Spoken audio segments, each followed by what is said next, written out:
Good day, Gecko fans. This is Wally Kern with Supreme Gecko, and do I have a special video for you today. This is a gecko from our native country, Australia, and this is going to be fantastic to look at this.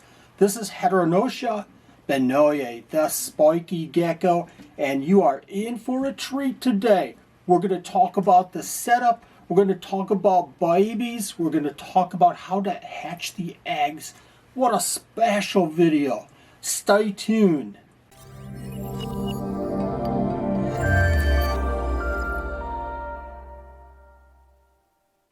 We have a special photographer with us today. It's Mrs. Kern, and she is giving me this weirdest look. I don't know why. I just can't tell you. But we're going to talk about geckos. Okay, should I give up the fake accent? Should I give up the fake accent, Nanette? Yes. Okay, let's talk about geckos. This is, like I said before, this is Heteronotia binoei. And I'm going to show some real close pictures of this, but I really want to focus on the setup. I want to talk about collecting some eggs. Hopefully we get some eggs today. And I'm going to talk about babies. So does anybody know the special feature of this gecko?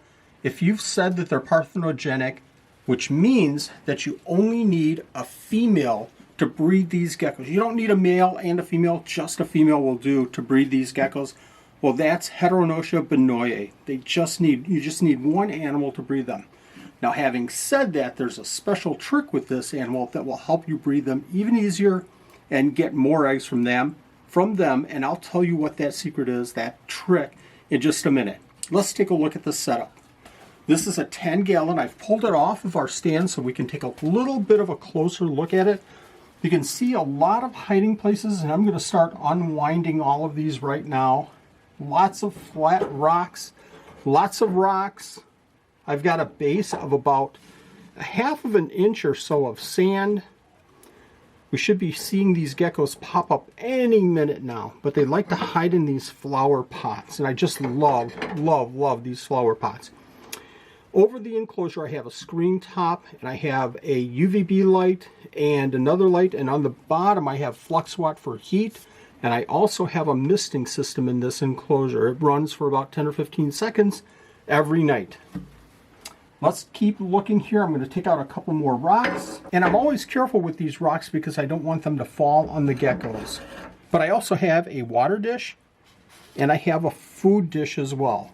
So we're down to 4 flower pots. I'm going to run my fingers through the sand before I get under the pots. Usually they lay their eggs under the flower pots, but I'm just going to check real quick just in case they might have laid their eggs somewhere else in the enclosure.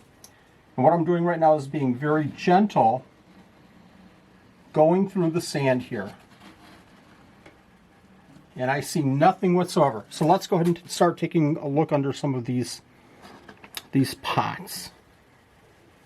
Nothing there. I'm going to check for eggs.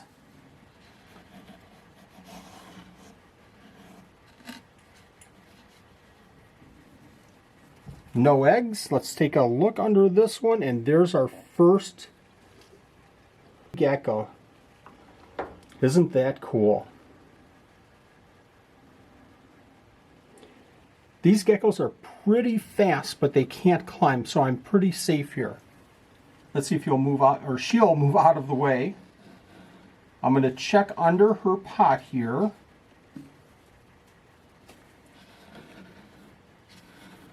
Nothing there. Okay, here we go. Here's 2 under this pot right here. Let's go ahead and check for eggs.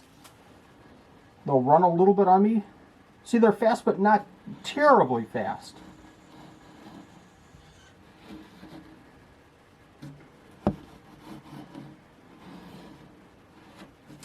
Not feeling any eggs, so I'm guessing that we're going to find one more here because I have 4 in this enclosure. And you're asking me, why do I have 4 of these geckos when I only need 1 to breed? And I'm going to talk about that in just a minute. Okay, Mommy, go ahead and move. Okay, I feel something already. There's 1. There's 2.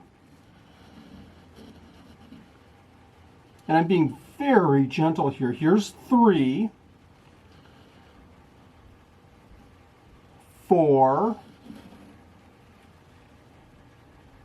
The net's looking at me like she didn't think I could count or something. So we're sitting at 5.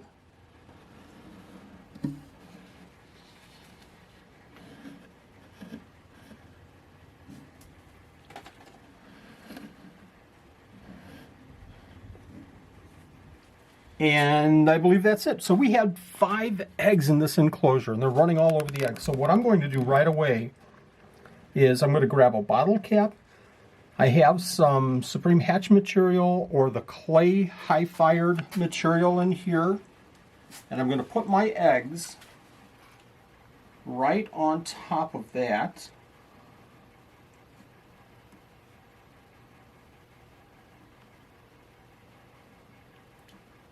I will probably transfer these eggs to a bigger bottle cap after this because I set it up for not expecting to get 5 eggs, so we'll set it up in a bigger bottle cap. But here's the thing with these animals. You can go with 1 and they'll be just as happy as anything and you'll get some eggs.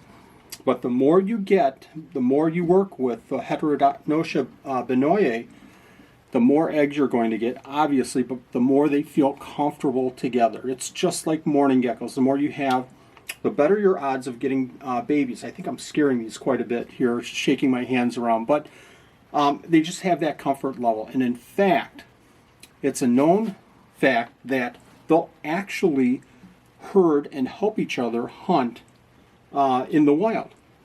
And when they have babies, they'll do that for the babies too. They'll herd the insects or whatever their prey item is over to the babies so that the babies can actually eat, which is a really cool feature of this gecko. I'm going to grab the eggs. We're going to put them over here for now. And ultimately, we'll put them in a cup. We'll have moist material on the bottom. We'll put water in here. We'll put a cap on, a top on. We'll put the name of the gecko. We'll put the date, and we'll be all set for incubation. They incubate at about 60 to 70 days. I'm going to go ahead and set this tank up again and put it away, and I'm going to talk about the egg incubation, and we're going to take a peek at a couple of babies that I have. Just a minute. Okay, you can stop.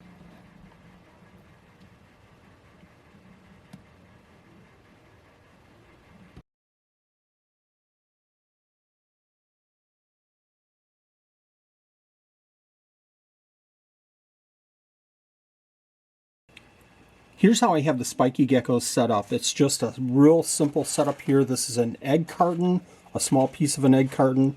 I have a water dish, which I just probably knocked over. I have a small food dish. I usually have calcium in there. I just cleaned that out.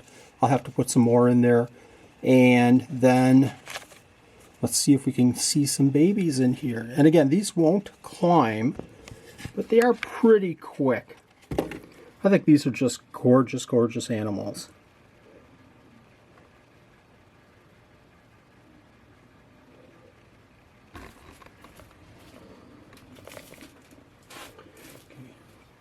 You can tell these spiky geckos are really easy to take care of. The babies are super easy to take care of. A very attractive, cute gecko. I think everybody should give these geckos a try. Now, I have a chock-a-block full of videos that you can watch on other rare geckos. I'm going to throw the link up right there. Thank you very much, everybody, for watching. Thanks for supporting Supreme Gecko.